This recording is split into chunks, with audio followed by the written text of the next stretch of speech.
Hello students, আর মাত্র কয়েকদিন বাকি আমাদের সেমিস্টার 3 শুরু হতে। এবং সেমিস্টার 3 মানে কিন্তু ওএমআর শিটে আমাদের পরীক্ষা হবে। ওএমআর শিটের এই ফ্রন্ট পেজ তো আমরা প্রথম দিন অবশ্যই গিয়ে ঠিক মতো ফিল আপ করবো এবং পড়বো, কিন্তু কখনোই কিন্তু আমরা এই ওএমআর এর ব্যাক সাইডটা পড়ার সময় পাবো না পরীক্ষার ওই 1 ঘন্টা 15 মিনিটের মধ্যে। কিন্তু এই ওএমআরটা কিভাবে ফিল আপ করতে হবে তার সঠিক নিয়ম কিন্তু এই ব্যাক সাইডেই লেখা থাকবে, যেটা আমাদের পড়ার যেহেতু সময় হবে না পরীক্ষার হলে, তাই আমি এখন ব্যাপারটাকে তোমাদেরকে সহজে বুঝিয়ে দেওয়ার চেষ্টা করছি। প্রথম কথা, এখানে অনেকগুলো দেখো 1 2 3 4 5 6 7 8 8 রকমের কিন্তু জায়গা আছে ফিল আপ করার। এর মধ্যে তোমাদেরকে ফিল আপ করতে হবে 1 নম্বর, 2 নম্বর, 3 নম্বর, 4 নম্বর, 5 নম্বর এবং 8 নম্বর। 6 আর 7-এর দিকে ভুলেও তোমরা হাত দেবে না, এটা তোমাদের জন্য নয়। এটা কিন্তু ইনভিজিলেটর, যিনি পরীক্ষার হলে গার্ড দেবেন, তিনি ফিল আপ করবেন। 6 বা 7-এ তোমরা ভুল করেও হাত দেবে না। এবং একদম ওএমআর এর উপরে যে এই অংশটা আছে বারকোডের, এখানেও কিন্তু তোমরা কোনো রকমের হাত দেবে না বা কিন্তু পেনের কোনো কালি ছোঁয়াবে না, তাহলে কিন্তু ওএমআর ইভ্যালুয়েশনে সমস্যা হবে, যেহেতু এটা মেশিনে কিন্তু এর ইভ্যালুয়েশন হবে। ওকে, তো এর ইভ্যালুয়েশন মেশিনে হওয়ার ফলে আমাদের কিন্তু অনেক বেশি সতর্ক থাকতে হবে, যেন আমাদের দিক থেকে মানে ছাত্রছাত্রীদের দিক থেকে কোনো রকমের কোনো ভুল ত্রুটি না হয়। রেজিস্ট্রেশন নম্বর, রোল নাম্বার তোমাদের তো রেজিস্ট্রেশন সার্টিফিকেট বা অ্যাডমিট কার্ডে থাকবে। প্রথমে এই ঘরে আরেকটা কথা, অবশ্যই কিন্তু ওএমআর এ যা ফিল আপ করবে সব কিন্তু ব্লু বা ব্ল্যাক বল পয়েন্ট পেনে করবে, কোনো কিন্তু ফাউন্টেন পেন বা জেল পেনে করবে না। সেক্ষেত্রে কিন্তু কোনো কারণে জল পড়ে গেলে বা অন্য কোনো সমস্যা হলে কিন্তু রং ছড়িয়ে যাবার মানে কালি কিন্তু ছড়িয়ে যাওয়ার সম্ভাবনা থাকে। ফলে অবশ্যই ব্লু বা ব্ল্যাক বল পয়েন্ট পেন, এখানে পুরো মেনশন করা আছে ব্লু বা ব্ল্যাক বল পয়েন্ট পেনেই কিন্তু শুধুমাত্র ওএমআর শিট ফিল আপ করতে হবে। ফলে এটা কিন্তু একদম স্পষ্ট লেখা আছে, যেটা বললাম আমি, যে 1 থেকে 5 নম্বর তোমাদেরকে ফিল আপ করতেই হবে, 1 2 3 4 5, এবং 8 নম্বর তো অ্যান্সার, এটা তো তোমাদেরকে করতেই হবে, কমন সেন্স। তাহলে এটা কিন্তু কিছুতেই ভোলা যাবে না। রেজিস্ট্রেশন নম্বর, প্রথমে এখানে ডিজিট গুলো লিখবে একদম দেখে দেখে, যতই মুখস্থ থাক না কেন পরীক্ষার দিন কোনো রকম রিস্ক নেবে না। রেজিস্ট্রেশন সার্টিফিকেট দেখে একেবারে এখানে স্পষ্ট সেই নাম্বার গুলো লিখবে। ধরো আমি লিখছি কাল্পনিক 2 1 3 4 5 6 0 7 8 9, ধরো তুমি এরকম লিখলে সেই লাইনের কিন্তু ওএমআর ফিল আপ করতে হবে। তাহলে 2 মানে কিন্তু এই লাইনের 2।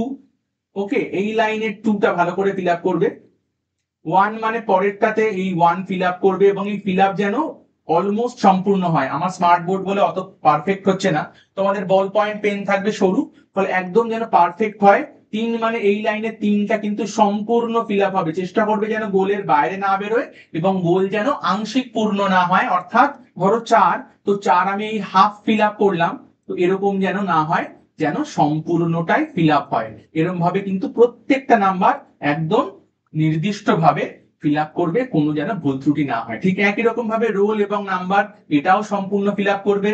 কোয়েশ্চেন বুকলেট নাম্বার বা বুকলেট সিরিয়াল নাম্বার, দেখবে তোমরা যে কোয়েশ্চেন পেপার পাবে তার মধ্যে স্পষ্ট লেখা থাকবে, একদম দেখে দেখে, যতই মুখস্থ থাক যাই থাক পুরো দেখে দেখে করবে।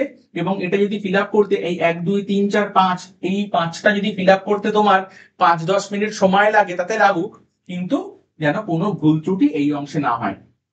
তারপর সাবজেক্ট, ধরো বায়োলজি পরীক্ষা, তো তুমি এখানে লিখবে biology. Next, full signature of the candidate, এখানে কিন্তু কোনো রকম ইনিশিয়াল দেবে না, বলাই আছে ফুল সিগনেচার, তো একদম কিন্তু ফুল সিগনেচার লিখবে। ধরো তোমার নাম রাজু দাস, তো তুমি একদম কিন্তু তোমার হাতের লেখায় যে সিগনেচার, নর্মাল যে সিগনেচার, সেটা কিন্তু সম্পূর্ণ সিগনেচার করবে। আবার বলছি 6-7-এর হাত লাগাবে না। এমনকি এই মানে পার্টিকুলার জায়গাগুলোর বাইরে অন্য কোনো অংশেও কিন্তু কোনো রকমের পেন ছোঁয়াবে না। কোন রকমের এখানে গোল করা বা ক্রস করা, বা ধরো কোয়েশ্চেন কোনো কিছু মানে তুমি সলভ করতে চাইছো, রাফ ওয়ার্কটা ভুল করে, এখানে গেলে ফাঁকা জায়গা আছে রাফ ওয়ার্ক করে ফেললে, এসব যেন ভুলেও না হয়। রাফ ওয়ার্ক করার জন্য তোমার যে প্রশ্নপত্র পাবে তার যে স্পেস গুলো পাবে তার মধ্যেই করবে, এক্সট্রা শিট তো দেওয়া হবে না।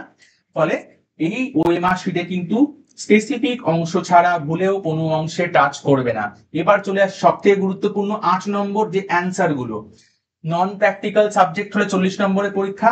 আমি আপাতত আমার সাবজেক্ট নিয়ে কথা বলি, বায়োলজি, 35 নম্বরের পরীক্ষা। তাহলে 1 থেকে 35 অব্দি ফিল আপ করবে, 36 থেকে 40 এই অংশে কিন্তু টাচ করবে না, 36 থেকে 40 টাচ করবে না। এবারে ধরো 1-এর অ্যান্সার এ, তাহলে এটাকে কিন্তু গোলটা এরকম ডট দিলে হবে না, সম্পূর্ণ গোল পাকাতে হবে। আবার বলছি যেন বাইরে খুব একটা বেশি না বেরোয়, সামান্য বেরোলেও বেরোতে পারে, চেষ্টা করবে একদম যাতে না বেরোয়। এটা আমার পেনটা একটুখানি মোটা নেওয়া আছে বলে বেরিয়ে যাচ্ছে, ঠিক আছে? একদম যেন পারফেক্ট গোল হয়। এবং এখানে বলা আছে কোনটা কোনটা ভুল পদ্ধতি।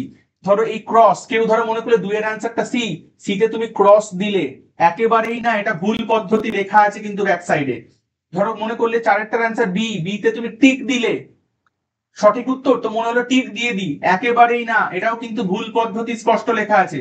দেখো এটা সম্পূর্ণ ফিল আপ করেনি, আংশিক ফিল আপ করেছে। ধরো 5এর অ্যান্সার মনে হলো বি, তাহলে আংশিক ফিল আপ করলে, আংশিক, তো তাহলে কিন্তু হবে না, তোমাকে কিন্তু সম্পূর্ণ ফিল আপ করতে হবে, আংশিক ফিল আপ করলে হবে না।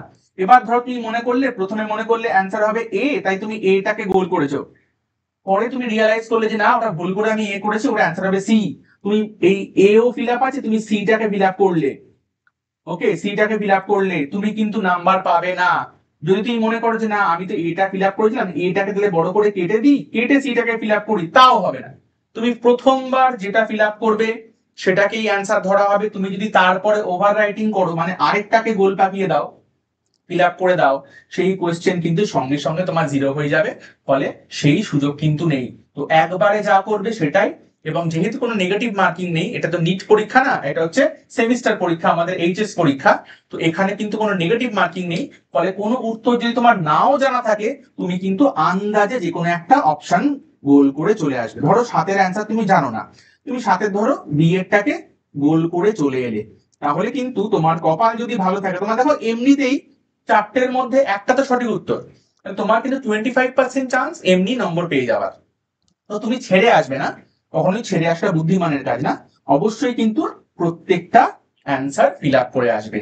ঠিক আছে, তাহলে এই কটা সতর্কতা অবশ্যই মনে রাখবে, এবং ব্লু বা ব্ল্যাক বল পয়েন্ট নিয়ে পরীক্ষা হলে যাবে। ঠিক আছে, সকলকে পরীক্ষার জন্য অনেক অভিনন্দন রইল।